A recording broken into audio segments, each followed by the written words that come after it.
Բարևձեզ, Արևմտյան Հայաստանի հեռուստաընկերության հերթական լուրերն են։ Հայկական հարցը, ցեղասպանուտենեն մինչև անկախության թիվանակիտություն, Արմենակ Աբրամյան, հայկական հավերժության նշանը, լույս տեսած է Western Armenia շաբաթաթերթի 104-րդ թիվը, Հալեբի մեջ պետական հաստատությունները վերսկսած են իրենց գործունեությունը, դպրոցները մեկ շաբաթ փակ պիտի մնան, Արցախը գուլ դվին, Մեդաքսե Հակոբյանի գոշտ քնահատականը, Արցախի մեջ բենզինի բայթումեն դուժած հիվանդը Դագավին արտասահմանի մեջ կբուժվի, մյուսները վերականգնողական շրջանի մեջ են, գտնված կոշիկներ հայկական անցյալի հետքերով, տերևներով դոլմա։ Հայաստանի ընդհանուր հարցերուն շուրջ խոսելով մենք բարդավոր ենք զանոնք պաշտպանել ոչ միայն ներքին դաշտին մեջ, այլ նաև արտաքին քաղաքական հարթակին վրա։ Հատկապես այսօր անհրաժեշտ է անդրադառնալ առանցքային նյութիմը Հայաստանի անկախության ձևավորման եւ անոր սերտ կաբին Արևմտյան Հայաստանի հարցին հետ։ Այս նյութը դժբախտաբար կշարունակի մնալ հանրության լայն շերտերուն համար քիչ ծանոթ կամ դիտումնավոր խեղաթյուրված։ Դասամյակներ շարունակ մեզի ներկայացված է բարձրված պատկերացումը, ըստ որուն հայրուն թեմ իրականացված ցեղասպանությունը սկսած է 1915 թվականի ապրիլ 24-ին Օսմանյան գայսրության մեջ հայ մտավորականության ցերպակալություններով։ Սակայն պատմական փաստերը կվկայեն ուրիշ իրականության մասին։ Ցեղասպանական գործընթացը սկսած է շատ ավելի գանուխ 1894-ին 1896 թվականներում Սասունի եւ այլ շրջաններու մեջ Աբդուլհամիդ II-ի հրամանով կազմված Համիդիեի քունթերուն կողմէ գործադրված զանգվածային ճարտերով։ Այդ դարիներուն զոհ կացին 100 հազարավոր հայեր, մեծ մասամբ գյուղացիներ, որոնց կյանքն ու ճակատագիրը հաջող դուրս մնացած են պատմական ուշադրութեն են։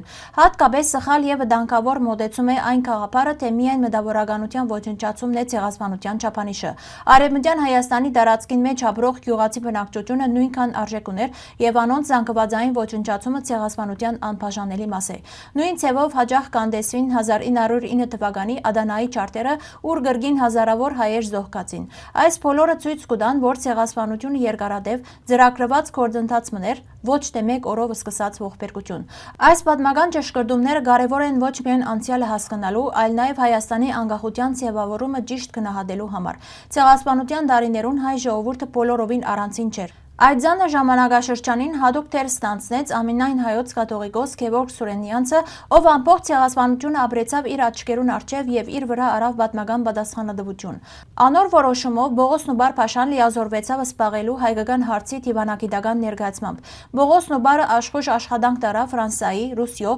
Միացյալ Նահանգներու եւ այլ դերություններու հետ փորձելով միջազգային հարթակին վրա լուծում գտնել հայկական հարցին համար։ Առաջին համաշխարհային պատերազմի դարիներուն, երբ մեծ դերությունները քննարկեին Օսմանյան գայսրության բաժանումը, հայկական հարցը դարձավ միջազգային քաղաքական օրագարկի մաս։ Թեև յուրաքանչյուր պետություն ուներ իր շահերը, հայկական կողմը հաջողեցավ ձևավորել իրավաքաղաքական օրագարկ։ Այսօր, երբ կրկին կգանքնենք պատմական պատասխանատվության առջև, կարևոր է գիտակցել, որ Արևմտյան Հայաստանի իրավաքաղաքական ծրարը գոյություն ունի եւ կպահանջի հետեւողական պաշտպանություն։ Մեր քաղաքական նպատակը այն է, որ պատրաստ լանք նստելու որևէ պետության հետ բանակցություններու սեղանի շուրջ եւ ներկայացնելու մեր իրավական հիմնավորումները, որբեսի յուրաքանչյուր պետություն գիտակցի իր պատասխանատվությունը։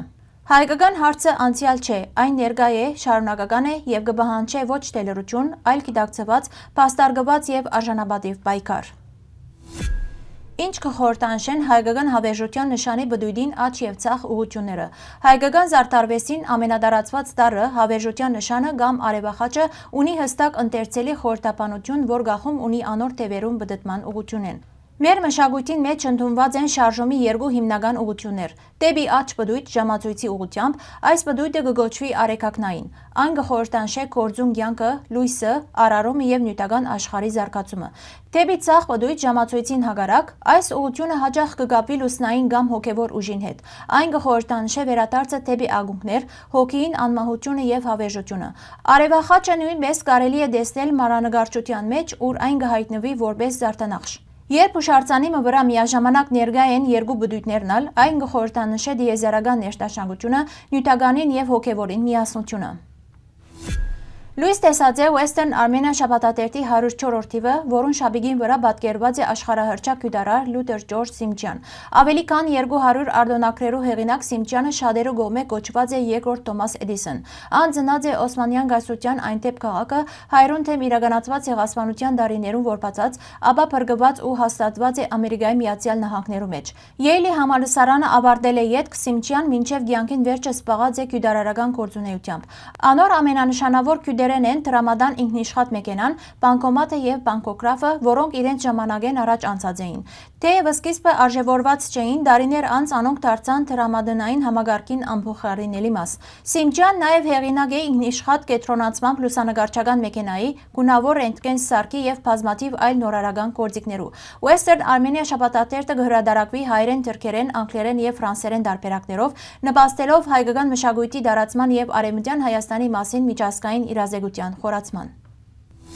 Հալեբի մեջ այսօր վերսկսած են պետական հաստատություններու աշխատանքները, իսկ քաղաքի հայ համայնքը սկսած է վերադառնալ բնականոն կյանքին։ Այս մասին հայտնած է Սուրիո խորհրդարանի նախկին պատգամավոր Մարիա Գաբրիելյան։ Անոր խոսքով 3 մինչև 8 ժամերուն քրդական 3 շրջաններու մեջ գտնվող զինյալները դուրս բերված են եւ փոխադրված թեպի Եփրատի արևելք, երկրի հյուսիսարևելյան շրջանները։ Գաբրիելյան նշած է նաեւ, որ այս շաբաթը բրոցերուն մեջ նախադեсված էին գիսամիագային քննությունները, սակայն անոնք մեկ շաբաթով հետաձգված են։ Նույն ժամկետով հետաձգված են նաև համալսարաններու դասերը։ Ինչպես հայտնած էինք, որ քանի օր շարունակ Հալեբի մեջ ռազմական գործողություններ կդարվեին հայաշատ բնակավայրերու մոտ, քրդական 3 բնակավայրերու մեջ։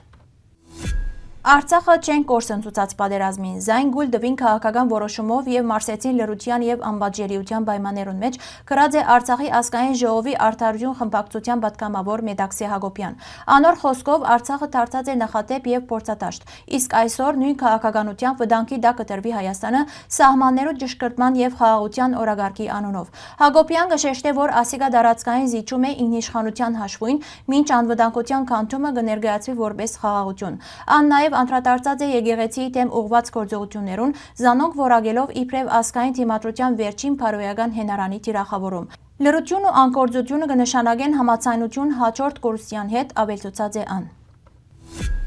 2023 թվականի սեպտեմբեր 25-ին Ստեփանագերտ Ասկերան ճանապարհին մոտ բենզինի բահեստի հզոր բայթումին հետևանքով վիրավորված եւ Հայաստան փոխադրված քաղաքացիներուն բուժումը ավարտած է։ Երևանի մեջ բուժումը ստացած բոլոր հիվանդները դուրս գրված են եւ ներկայիս կգտնվին վերականգնողական շրջանի մեջ։ Արտասահմանի մեջ բուժում կստանա միայն մեկ քաղաքացի, իսկ բոլորին բուժօգնությունը կազմակերպված է պետական պատվերի մեջ։ Վերականգնողական աշխատանքները կշարունակվին, կատարված են վերականգնողական վիրահատություններ արտաքին ցևի, սպիներու եւ վերջույթներու գործառույթներու վերականգնման նպատակով։ Բայթումին հետևանքով բազմաթիվ քաղաքացիներ փոխադրվել են քանի օր յետք մահացած էին ծանր ապրումներու պատճառով։ Բայթումը դեղի ունեցած էր Արցախի մեջ սեպտեմբեր 19-ին սկսած ռազմական գործողություններեն օրեր յետք, ինչի պատճառով Արցախահայությունը ստիպված եղավ լքել հայրենիքը։ Հարյուրավոր քաղաքացիները ստացան այրվածքներ, եղան զոհեր եւ շարք անցերու ճակատագիրը մինչեւ այսօր անհայտ է։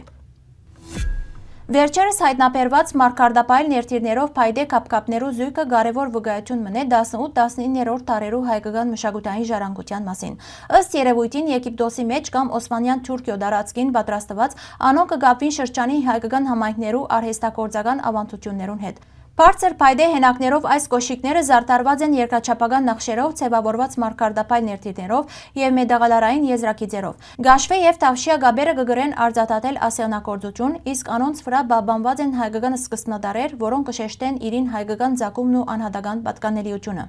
Գեղարվեստական մշակման բարձր մագարտակը եւ բաբանված մանրամասնությունները զանոնք կդարձնեն ոչ միայն գենցաղային իրեր, այլ նաեւ արժեքավոր մշակութային վկայություններ, պատմական հիշողության եւ ինքնության գրողներ։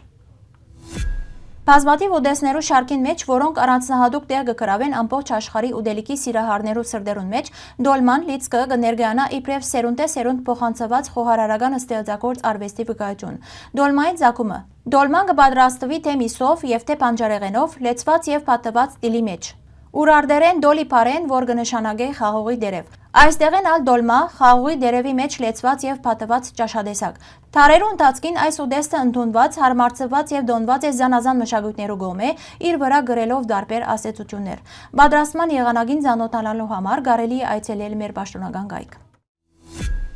Հարգելի հայրենագիտներ, այսօրվան համար այսքան ենք նախադեсած։ Շնորհակալություն ձեր ուշադրության համար, լավ մնացեք։